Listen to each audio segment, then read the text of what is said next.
In particular, school-based interventions have been implemented. The assumption is that children's school performance and social relationships will benefit as children train their attention and adopt a non-judgmental attitude towards their experience. Recent reviews point to a positive impact on cognitive, e.g. executive functions, memory, and socio-emotional domains, stress, well-being. However, gray areas remain in the research, which makes it difficult to come to definite conclusions and recommendations for practice. First, the positive effects of mindfulness interventions do not seem to generalize to academic outcomes, and more studies are needed to measure these types of outcomes.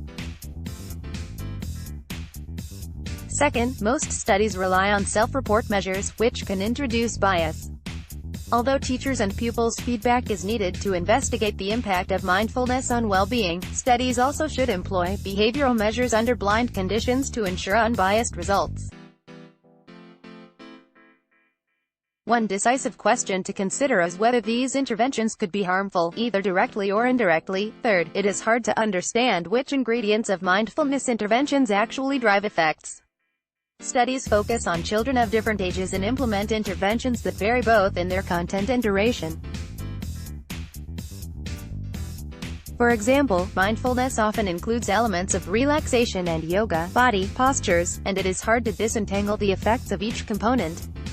Research is needed that defines and compares mindfulness interventions with other active control groups. Should we then look with skepticism at mindfulness practice and curb our enthusiasm? One decisive question to consider is whether these interventions could be harmful, either directly or indirectly. For example, mindfulness could have a negative impact on children through an increased awareness of negative and distressing emotions.